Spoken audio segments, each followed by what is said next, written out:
parce que lii nii suñu coordinateur départemental Guédiawaye Babacar Gaye remonté na ma ko. Il y a Adja Aminta Niane département de Keur Massar remonté na lu mel noonu. Il y a Pape Mamadou Sall d'IPM Sall remonté na lu mel noonu pour Pikine.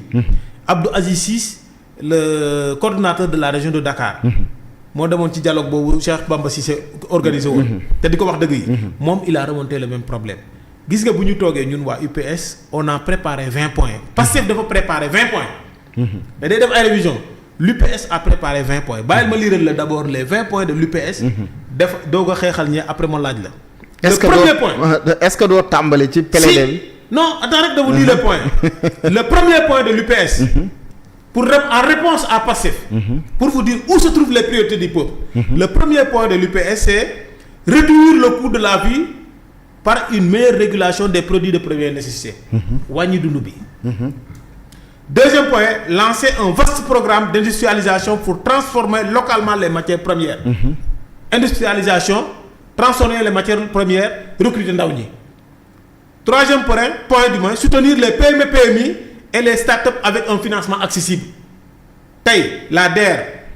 la FONGIP ay boy yu bëri ñu ngi yore PME PMI xamuñ nu ñuy def ba am xaalis. parce que les financements ne sont pas trop accessibles. quatrième point bi mettre en place une fiscalité plus favorable aux entreprises. qui créent de l'emploi. maanaam entreprise boo xam ne par exemple dafa mel ni kii Sedima. wala Sénico nga xam ne ils prennent des milliers de personnes. ñu wàññi leen seeni impôts. pour ñoom ñu mën a recruter gën a recruter. le cinquième point développer des zones industrielles maanaam fu nekk ñu def fa zone industrielle. pour recruter encore ndaw li. le sixième point moderniser l'agriculture avec l'irrigation la mécanisation et la transformation de l'agroalimentaire moderniser agriculture def ay agropole comme ni ñu ko waxee yu bëri nit ñi di béy noor ak nawet. le septième point accélérer le développement la pêche et l'aquaculture wàllu napp geek yooyu noonu ñu defar ko de telle sorte que dina nekk lu ñu industrialiser bateau yi ñu jox 111 bateau ñu jox leen ñuy napp du yóbbu dañ leen war a wax ne teg leen ay usines Sénégal. comme ni Doumbouya def dafa ne képp kuy exploiter fii fii Guinée Conakry ngay teg mais doo jël suñu matière première di ko yóbbu zircon dañ koy yóbbu pourtant mënoon nañ def bii usine bi les 111 bateaux de pêche bateau bu nekk bu amoon fii usine comme Icagel bi nekkoon Mbour. boobaa xale yi dañuy liggéey mais dañuy napp suñu géej gi yóbbu suñu jën moo li ñu am jën te loolu dafay jouer suñu. le huitième point faire du tourisme un levier un véritable moteur économique le tourisme. tey le ministre là ñu gis fii mu naan day taxawaalu di wër ay nit naan leen xaw ma lan le tourisme c'est un gros morceau. Égypte suñuy maam ya nga xam ne ñoo nekkoon pharaon ya ñoo dundal Égypte par le biais du tourisme. nga jël le neuvième point exploiter les revenus du pétrole et du gaz dans un fonds souverain au bénéfice des générations futures les fonds souverains Macky Sall defoon pour lu ñuy am ci gaz ak pétrole bi ñu ci waay loo xam ne ndaw ñi ëllëg.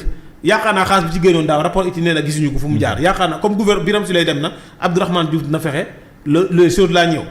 le dixième point de l'UPS toujours généraliser la formation professionnelle adaptée aux besoins de l'entreprise ñuy xool ñi nga xam ne formation école de formation yi. formation yi ñuy def est-ce que ces entreprises là existent boo defee tey électrotechnique est-ce que boo génnee nekk ingénieur di nga am entreprise boo liggéey électrotechnique dañoo war a donc adapter formation yi ak les besoins de l'entreprise. le 11e point développer l'économie numérique et l'intelligence artificielle l'économie numérique li ngeen nekkee nii lan la. c'est de l'économie numérique ñu soutenir donc les maisons de presse tey bu ñu jëndoon kër lëmm jox la ko source A nga recruter autant de jeunes loolu dañ ko war a def. le 12e simplifier les procédures administratives pour attirer davantage d'investisseurs ku bëgg a jógee bitim réew ñëw fii nga ne ko il faut nga dem gis Sonko. wala boo gisul Sonko sa projet bi du jàll mu gis Cheikh Bara xëy na jox ko dara mën naa am mu gis Cheikh Thioro gis kee pour gis Sonko kooku kañ lay àgg ci bay investir. du ko mën. beneen bi mooy construire davantage de logements sociaux. location baa ngi xaw a rey nit ñi loo fayee ko luyaas ndox courant loolu la ñuy daw maanaam li ñuy liggéey yëpp luyaas ndox ak courant la donc nañu construire par la SICAP et la SNHLM de logements sociaux la CGPA et cetera. le 14e renforcer les transports publics et les infrastructures régionaux. les infrastructures régionales du moins.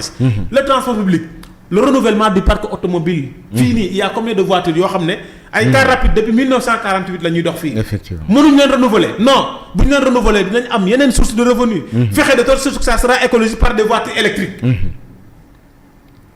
le 15e point moderniser les marchés et les chaînes de distribution. marché yi Matoujalem ba tey. pourtant Auchan marché la mais dañ ne supermarché. exclusive marché la dañ ne exclusive market. et cetera. beneen bi encourager le made in Sénégal dans les achats publics. bi ñuy jënd table bi ñu jënd table Sénégal bu jógee Kolda wala feneen. ñu encourager leen jënd les produits artisanaux yi nekk fële Ngaye Mekhe. yi nekk au niveau de marché Kermel ak yi nekk fële au niveau de Soumbédioune. ñu def le made in Sénégal ay lal ñu jënd lalu Sénégal bàyyi lalu Dubaï ak lalu foofu noonu. te pourtant gars yi ngi defar Kolda ñu ngi defar Tambacounda ay lal yu rafet. Dakar fii ñu ngi defar boo demee Canal 4 ay lal yu rafet ay fauteuils yu rafet. mais ku nekk da ngay bëgg naan salon Louis XIV salon fii. pourtant mën ngaa jënd salon Canal 4. mu nekk salon bu rafet ay Sénégal la ñoo ko defar. nga dimbale leen. beneen point bi mooy faciliter les exportations vers la sous-région et le reste de l'Afrique. tey entreprise ñoom Babacar Ngom ay Sénégal bu ñuy génnee produit war ko génnee Mali. mais ils ont tous les problèmes du monde pour def ko. parce que tarif douanier arrêté et cetera. police et cetera boo xam ne gars yi bu ñu àggee lu ñuy jaay duñ ci mën dara. 18e point améliorer la gouvernance budgétaire et la transparence des finances publiques. Améliorer la gouvernance budgétaire et la transparence des finances publiques ay dette cachée rapport caché Majar FMI et cetera. loolu yëpp bu amoon transparence ñu defaraat gouvernance finance publique yi lii yëpp du am. et sur ce je demande au président de la République par le biais du ministre le premier ministre et le ministre des finances. ñu def les assises de la dette. pour l'honneur du peuple sénégalais. les assises de la dette. 19 réformer le système éducatif pour mieux répondre aux besoins du marché du travail. defaraat éducation defaraat programme école yi et cetera. tout pour répondre au marché bi. ñi ñuy former ñu mën a liggéey Sénégal. le 20e point maa ngi lay baal maa ngi lay jégalu. non maa ngi lay dégg bu baax. développer les énergies renouvelables afin de réduire le coût de l'électricité. mooy le 20e point maanaam énergie renouvelable ñu développer ko même ci transport yi. bu ñu defoon renouvellement du parc automobile ci point yi la bokk ñu defar des voitures électriques dinañ wàññi. la teneur de CO2 bi nga xam ne ñu ngi koy nooy baaxul ba pare bu ñu defee autant d'énergie ni Macky Sall defoon ay centrales solaires yooyu noonu ñu fexe ba ces centrales solaires ñu defaraat yeneen ñu bëri. comme bu nekk sendu bu ko defee dinañ wàññi courant bi dëkk bu amul courant mënoo am santé parce que boo amul courant santé bi du baax lu tax santé bi du baax mooy la conservation des aliments des médicaments du baax. parce que même là même là on me signale que y a beaucoup zones de Dakar yoo xam ne dafa am coupé de voilà donc instant bi nag bëgg a yokk ci coupé ndox ñun ñii yëpp dañuy root ndox. coupé ndox coupé courant coupé lii ñun dañuy ubbi suñu kii bi suppresseur muy defal ñu ndox guddi gi heure bu ndox ñëwee bëccëg bi ñoom la ñuy utiliser te et puis on l'utilise avec réflexion. donc ñu ne tiwo moo toj fii lii moo yàqu fii. l'eau est vitale. banlieue dafa bari population banlieue car macha allah banlieue est surpeuplée la population de Dakar banlieue lañ dëkk. donc nekkul ñoo xam ne dañoo war a dëkk fu ñàkk ndox wala fu ñàkk courant pour des questions de sécurité sur la santé et questions de sécurité sur la sécurité physique parce que courant buy coupé de xuy kamat ñi nga xam dañuy def lu bon dañuy am temps dal ci kaw population bi ndox amul nit ñi di yeewu ci yenn heure di wut ndox loolu baaxul. parce que lu ne mën na leen ci fekk. te dañuy génn dem ci ay distance wuti ndox moomu ñuy wut est-ce que il y a autant d'hygiène est-ce que am na hygiène bu baax pour nit ñi mën ko naan wala mën ko toggee raxas ci ay kii te xale yaa ngi koy naan di dem ci école yi di leen lijjanti ay ndox wala lijjanti ay kaas ci naan man gis naa ci ay école kaas agité yi la ñuy jënd. teg ko fenn xale yi ku dem naan ci kaas agité bi tegaat ko foofu noonu kaas agité bi day dem bay nor mais dañuy defar kaas agité bi sotti ci ndox naan ko loolu c'est pas bon te école yi koy def dans la banlieue tout les écoles primaires les écoles collèges tout le monde lycée yeeg tout yi nga xam ne dañu jënd taawu cache agité wala bidon yu mel nii ñu jënd ko teg ko ku nekk sol di naan loolu baaxul loolu une maladie qui se transmet comme les hépatites à partir de la salive mën naa wàll ñëpp. donc loolu nañ ko éviter yaay yi aussi di wax ak seen doom yi ndox yi ñuy naan c'est pas question da ngay seexlu wala déet mais nag la salive qui se transmet sur ces bouteilles et ces trucs là baaxul donc le président de la République je l'invite par le ministre de l'hydraulique Cheikh Dieng la j'aurais souhaité qu'il soit limogé dans l'affaire docteur Cheikh Dieng parce que bu ñu nee ONAS bay wax ay entente directe te Cheikh Dieng gagné na les gens là les Vicas et les Delta donc Cheikh Dieng dafa waroon wàcc comme wàccul nag il n'a qu'à nous régler la question de l'eau tout de suite te magal mu ngi ñëw du ñu dem ci magal ñu ne ndox amul loolu mënta ne donc c'est pas le magal bi sax mais population bi nekk banlieue bi nee naa la non en tout cas les gens souffrent nee naa la Babacar dafa yàgg ça commence à durer Babacar Gaye c'est notre coordinateur département de Guédiawaye Pape Mamadou Sall coordinateur département Pikine Abdou Aziz Sy coordinateur région de Dakar Adja Niane. Coordinatrice département de Keur Massar ñoom ñëpp ils ont soulevé la question. mënuñu nekk fii ci ab parti di wax ci ay révision constitutionnelle te ñun ñi nga xam ne ñu ngi wax ci révision constitutionnelle fu ñu nekk amul ndox.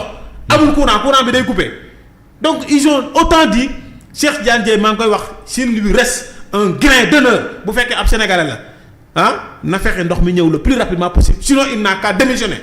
wala président na ko dàq fi mu toll nii président bu mu toléré dara Sonko toog na fii di yàq mën naa am sax yàq Sonko yooyu ñoo ñu andi problème yi comme Sonko dem na képp koo xam ne liggéeyul na ko wàccee et je ne suis pas j'étais pas du tout d'accord à ce que Cheikh Tidiane Dièye soit reconduit. à ce que des directeurs généraux yoo xam ne ñu ngi port ñu ngi feneen ak feneen ndox bu manqué sax ñoom directeur général port mënoon na jël ay camions si tam Kër Massar la dëkk am nañ benn dox bu nekk Kër Massar xam nga Bilal la tudd xam nga lan ñoom ñëpp mënoon nañoo jël ay camions dimbal nit ñi mais duñ ko def dañuy wax rattatat nit ñi nag ñu ngi nii ñu nga fal koo xam ne ndox sax boo ko manqué mënu la ko may mënul sax may ndox mais dañ doon gis ndox du ko fi yenn saa ay camions si doon ñëw yu sapeur yu leen ak yeneen keneen may ainsi de suite mais defuñu loolu alors loolu nag je dis le président de la République franchement fu mu toll nii tolérance zéro gi nga Pape Thiaw match bi mu joué contre Irak bu ko perto du dugg Sénégal man maa la ko wax bu duggoon fii dañ koy jàpp dañ koy door ba mu dugg a dee moo tax mu def la tout doful dina jàpp ko même match bi ñu ngi gagné mais sawarul parce que dafa ba xam ne bu duggoon Sénégal dañ koy dóor loolu moom c'était clair alors moom ci boppam Diomaye aussi toll na foo xam ne ñun dañuy soxla maanaam nu mu gënee gaaw ñun suñu bopp dëkk bi dox ñun ñu ne ci jàmm parce que biñ ko jëlee ci loxo Macky Sall dañ nekkoon ci jàmm jooju bu ñu mënta am lu yokk nañu am lu ñu amoon ci Macky Sall mu liggéey def bilan on le donne un mandat pour 2029 deful bilan il est resté dans cette patience là cette passivité là bañ a def dara bàyyi Sonko ak waa Pastef ñuy def dëkk bi di ko yàqate di yàq di bloquer di def dëkk bi le moment venu il saura que Sénégal bi ko jox président billaay bi ñu koy def président xamuñu ko xamuñoo ne Ndiaga Ñaaw la dëkk xamuñu papam xamuñu yaayam ne dañu gis ne ci moom war nañ ko mën a jox dëkk bi ñu jox ko dëkk bi joxuñ ko dëkk bi parce que daf ñoo gën ndey wala gën ñu bàyyi wala ëpp ñu xam-xam wala ëpp ñu yar wala ngor non c'est le président de la République ñun ñoo ko jox il n'a qu'à travailler pour le peuple sénégalais sans pitié ni merci s'il ne peut pas il n'a qu'à rendre le tablier c'est tout waaw loolu la amoon loo xam ne maa ngi si wax. jërëjëf Bougar. ñu bàyyi la rek nga tàggatoo ak. waa tàggatoo bi waa sama parti laay nuyu waa UPS yëpp. tey moom wax nga ba ñàkk ah. waaw wax naa ba ñàkk moom clip baa ngi tàkk UPS jar na ko Sénégal jar na ko aussi xam nga le parti les panafricains. dafa nekk parti bu ma neex tey sax Mbour boo xoolee. le 12 juillet. ñu ngi préparer benn conférence. c'est le doctorant Abdoulaye Sagne moo koy kii moom moo koy animé. auprès de la coordonnatrice départementale la voyante Françoise Diop.